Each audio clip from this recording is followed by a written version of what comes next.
It's time to start your morning by taking 5. Here's your host, Matt McMaster. You're listening to Take 5, a quick 5-minute take on the biggest things happening in Nebraska sports. I'm your host, Matt McMaster, and today we are breaking down Matt Rhule's press conference he had earlier in the morning. He started at 10 a.m. He didn't finish up until 10:40. It was a long presser. I think a much-needed presser from Matt Rhule, just because we've heard a lot from him recently, but more so on the macro national issues of college football and not necessarily on the team specifically. I think it was good, and with how much has changed with this team, not only just from a roster perspective, but a coaching perspective and an operation perspective, it was important to talk about this, to just kind of touch all the bases, and man, he did. I mean, he talked a lot about a lot of different things. One of the first things he brought up, interesting kind of late addition in this offseason, was Pat Stewart as the general manager of Nebraska football. Matt talked about Pat in a way where it wasn't necessarily that they were buddy or best friends or anything like that.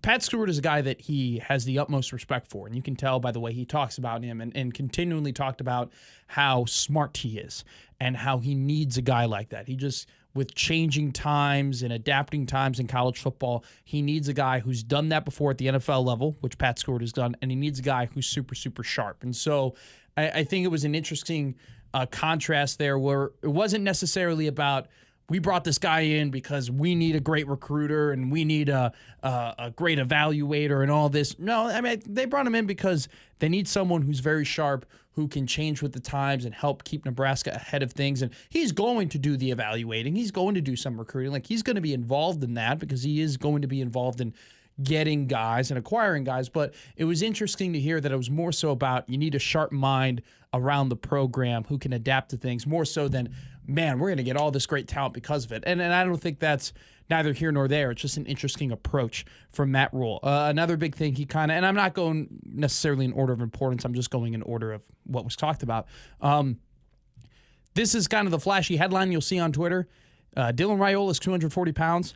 Matt Rhule said not a ton of things, but plenty of things about Dylan Rhule during this press conference. All were positive, except for this one note where he said he's not going to be able to do the things you need him to do at 240 pounds. There will be people who will overreact to it. I get it. 240 is a big number, especially for a quarterback. I'll tell you this right now. Dylan Rhule, big guy. Okay, he's not going to be your 190, 95, 200-pound quarterback, right? Would you like him to be at 220 as opposed to 240? Sure. Guys, we're in the offseason, right? He's got plenty of time to fix that.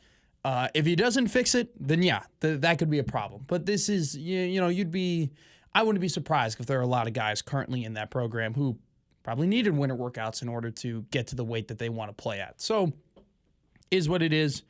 Don't buy too much into it. At least I'm not. Talked about the offensive line. Big, nice words to say about Rocco Spindler. Called him a big, powerful man.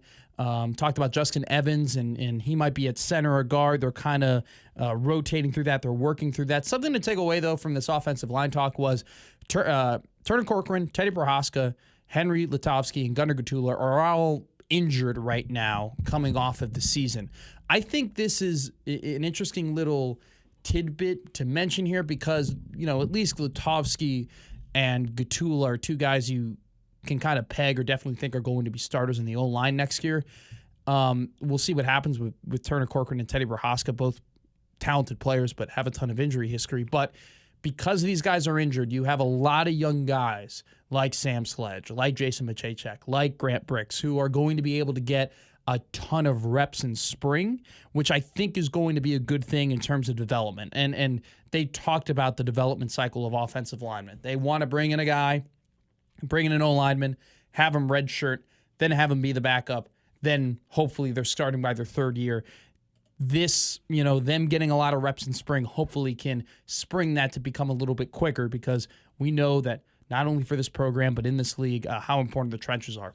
One last final note, and it was one of the bigger notes that I took away from the presser.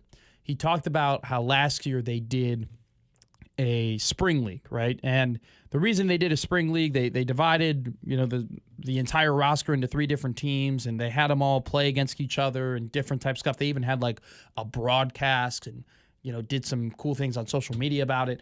And he was asked, are you going to do it again? And he said no, because last year we needed the competition. This year's an older team. And we need to, and in very many words kind of said, we need to work on execution.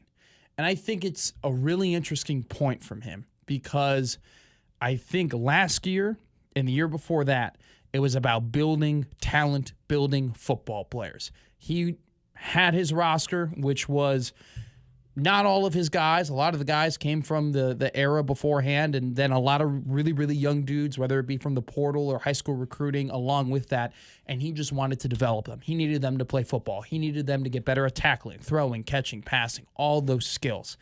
I think now that we are in year 3 of Matt Rhule, we're in our 3rd instance of Matt drills, he's in his mind, he's got the football players. They've all been trained in that way, or at least a lot of them have been trained in that way. And now it's all about executing. It's about being a better team. And I think that's a big step for this program. When you can worry less about, can these guys even play football, to, okay, they can play football, now we got to put it all together. That's when you start taking that quote-unquote year 3 jump.